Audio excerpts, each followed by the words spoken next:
বাংলাদেশের রাজনীতিতে চলছে ছাত্র জনতার গণ অভ্যুত্থানের পোস্ট পিরিয়ড। জুলাই আন্দোলনের স্পিরিটকে কাজে লাগিয়ে নতুন রাজনৈতিক দল হিসেবে দেশ জুড়ে পদযাত্রা কর্মসূচি পালন করছে ছাত্র সমন্বয়কদের রাজনৈতিক দল জাতীয় পার্টি এনসিপি। ইতিমধ্যে নানান চড়াই উতরাই পেরিয়ে দেশের বেশিরভাগ জেলাতেই তাদের কর্মসূচি সম্পন্ন হয়েছে। এবার রাজনৈতিক মাঠে কিছুটা হলেও বেকায়দায় পড়তে হচ্ছে এনসিপি, বৈবি ছায়া, বাকসাস এর মতো সংগঠনগুলোকে। এমনকি এমন লজ্জাকর ঘটনায় দেশ জুড়ে কমিটি বিলুপ্তর ঘোষণা করতে বাধ্য হয়েছে বৈষম্য বিরোধী ছাত্র আন্দোলনের কেন্দ্রীয় নেতারা। নিজ দলেরই এক সদস্য রাজধানীর গুলশানে গত ২৬ জুলাই সন্ধ্যায় সংরক্ষিত আসনের সাবেক সংসদ সদস্যের কাছে চাঁদাবাজিকালে ৪ জনের সঙ্গে হাতে নাতে আটক হন সমন্বয়ক আব্দুর রাজ্জাক বিন সুলাইমান রিয়াদ। পুলিশ তাকে গ্রেফতারের পর তাকে সংগঠনের পদ থেকে বহিষ্কার করে বৈষম্য বিরোধী ছাত্র আন্দোলন। রিয়াদের চাঁদাবাজির ঘটনা প্রকাশ পেলে এলাকাতেও শুরু হয় আলোচনা। খোঁজ নিয়ে জানা গেছে রিয়াদের মূল বাড়ি নোয়াখালী জেলার সেনবাগ উপজেলার নবীপুর ইউনিয়নের ৫ নম্বর ওয়ার্ডের নবীপুর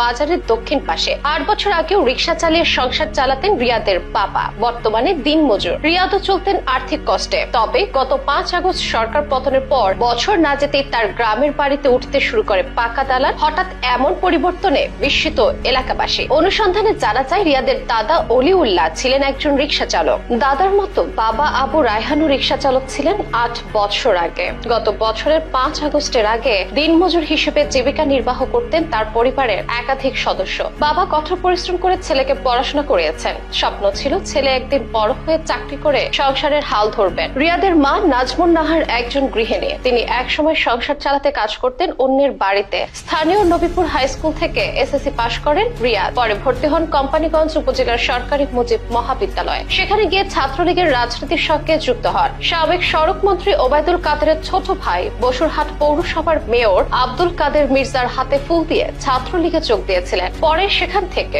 উচ্চ মাধ্যমিক পাশ করে ঢাকায় গিয়ে বেসরকারি বিশ্ববিদ্যালয়ে ভর্তি হন। এক পর্যায়ে কোটা বিরোধী আন্দোলনে যোগ দেন, হয়ে ওঠেন বৈষম্য বিরোধী ছাত্র আন্দোলনের নেতা। ধীরে ধীরে জড়িয়ে পড়েন চাঁদাবাজিতে। একদিকে রিয়াদের গ্রামের বাড়িতে গিয়ে দেখা যায় পাল্টে গেছে আগের পরিবেশ। নেই আগের ভাঙাচোরা ঘরদোর, আগের ঘরের পাশে নির্মিত হচ্ছে পাকা ঘর। পাকা ঘর নির্মাণ করার পাশাপাশি রিয়াদ কিনেছেন দামি গাড়িও। রিয়াদের পাশের বাড়ির এক বাসিন্দার নাম প্রকাশ না করার শর্তে বলেন, রিকশা চালানোর মাধ্যমে যে পরিবার চলতো, দিন এনে দিন খেতে হতো, সেখানে ৫ আগস্টের পর রিয়াদের বিলাসী জীবনযাপন, ছাদ ঢালাই করে পাকা বাড়ি নির্মাণ করে দেখে আমরা অবাক হয়েছে। আর এভাবেই যেন গত ১ বছরে বাংলাদেশের রাজনীতিতে এমন অনেক রিয়াদদের আনাগোনা দেখা গিয়েছে। যাদের একটা সময় ভালো কাপড় কেনার পুরো ছিল না, তারাই এখন হাঁকাচ্ছে দামি দামি গাড়ি। সত্যি আলাদিনের জাদুর চেরাগ বটে।